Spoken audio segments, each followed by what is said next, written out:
បាទឃើញអ្នកនរគ្នាបាទ channel នេះគឺអត់បាន 1k subscribe ទេប៉ុន្តែ view បានច្រើនអ្នកនរគ្នា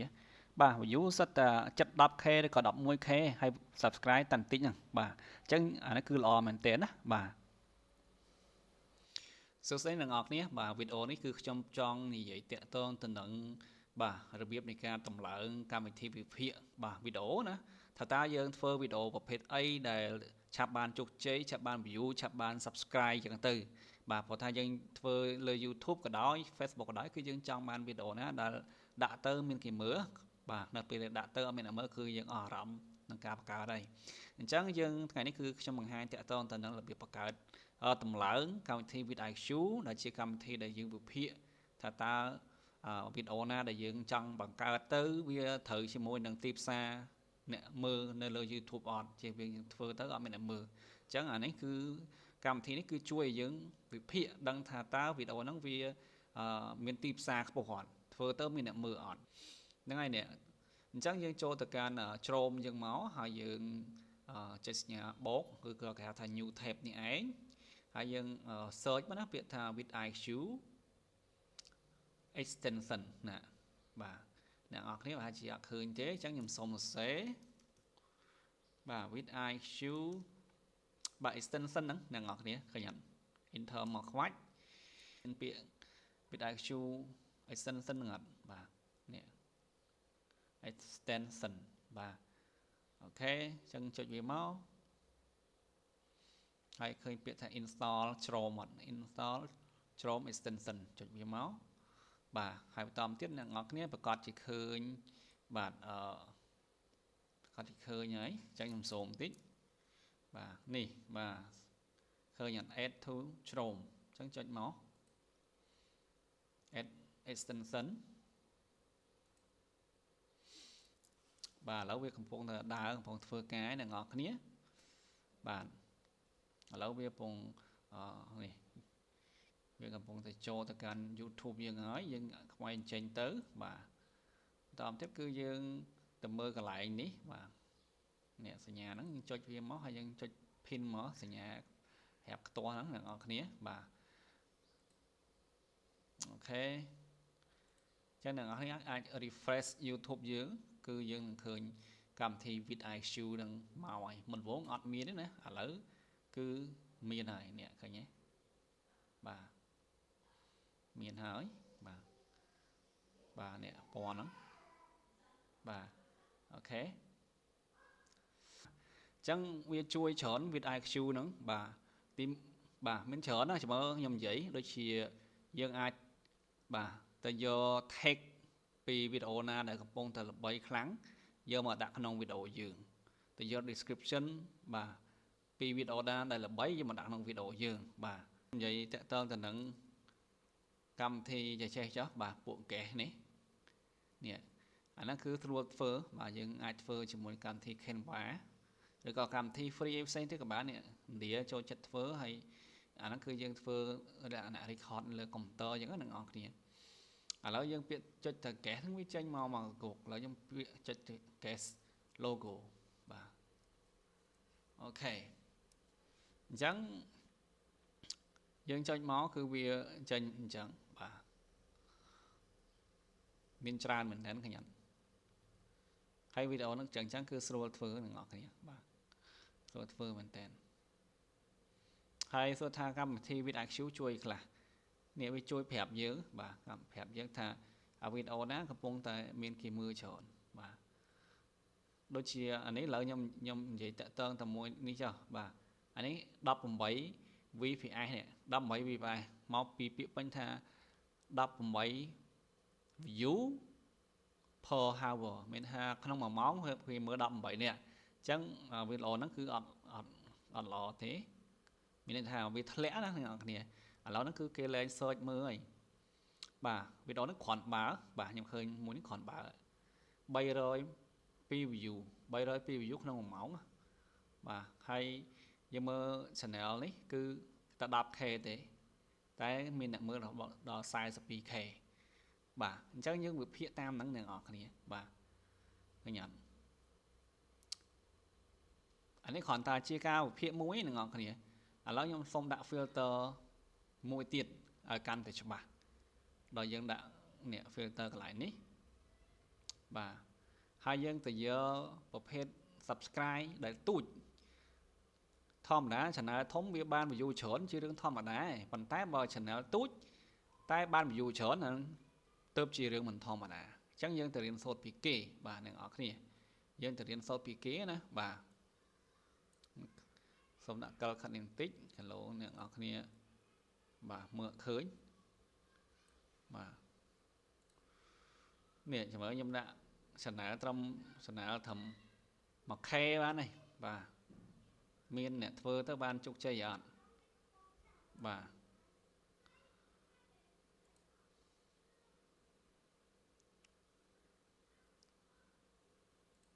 sorry បាទធម្ម K បាទនេះគេបានគួរសមឯថានេះ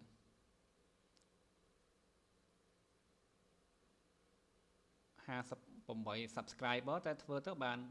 1K ជាងអានេះ400 subscriber តែធ្វើទៅបាន 1K ជាងដែរបាទអញ្ចឹងយើងទៅរៀនសូត្រពី channel មួយនេះមើលយើងចុចទៅមើល channel ហ្នឹងអញ្ចឹងណាហើយយើងរៀនសូត្រពីគេបាទ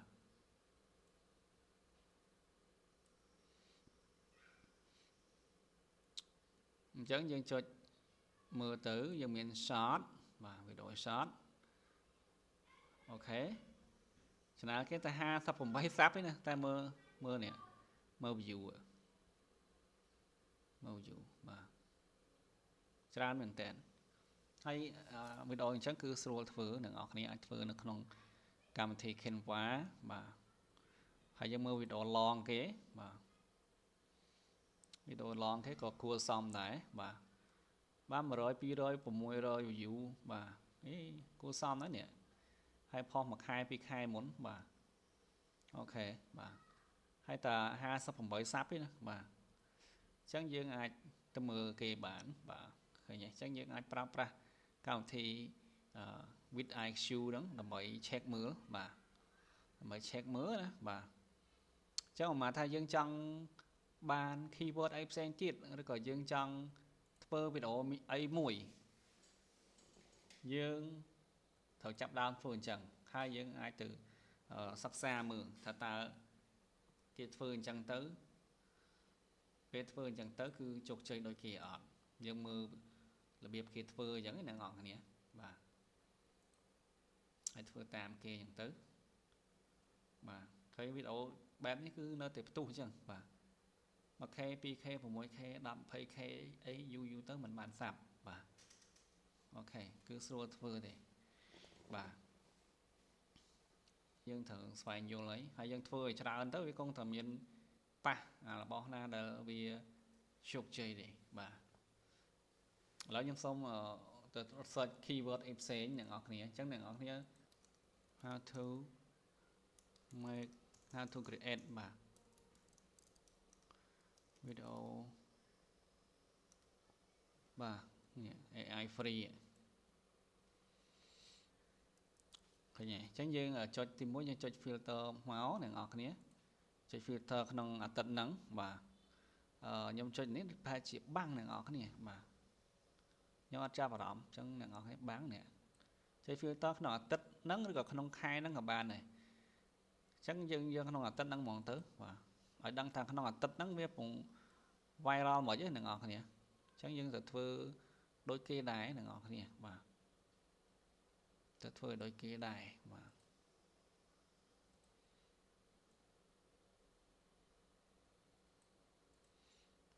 អូខេនេះញ៉ាំបន្តទៀតគឺយើង filter នេះបានដែរមកហើយយើងយកទំហំ channel ទូចបានហើយមានន័យថាយើងចង់ដឹងពួកទូចហ្នឹងវាធ្វើបានជោគជ័យដល់កម្រិតណាបាទឥឡូវខ្ញុំ search 1K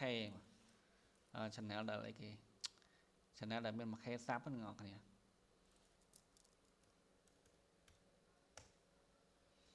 វ៉ាវអត់មានទេនេះសេរី 1K sub អត់មានទេអ្នកនរគ្នាចុះ 10K sub 10k sub ក៏គួរសមដែរអ្នកទាំងអស់គ្នាបាទនេះ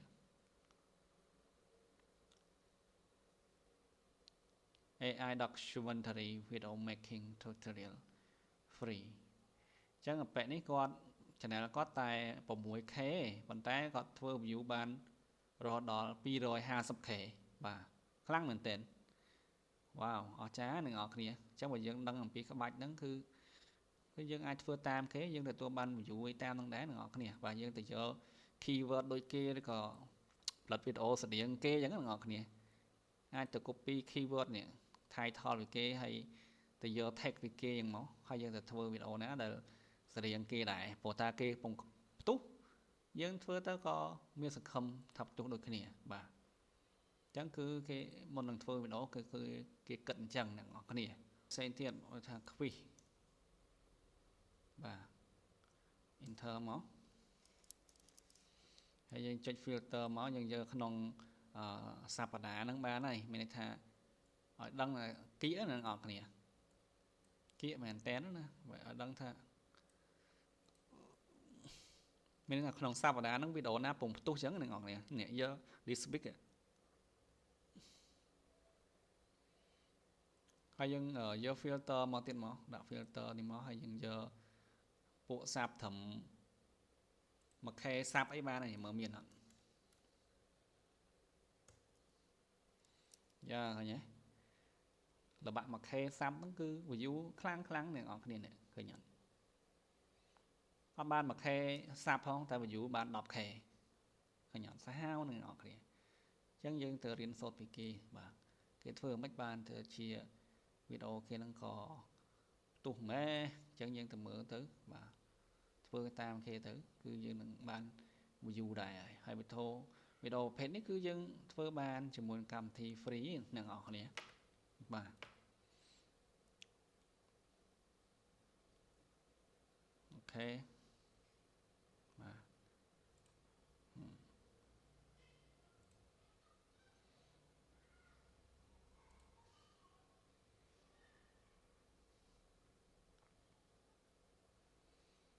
នេះ view យ៉ាងតិចដែរអ្នកនរគ្នាប៉ុន្តែបើសិនជាបានមកថៃអីគួរសមបាទ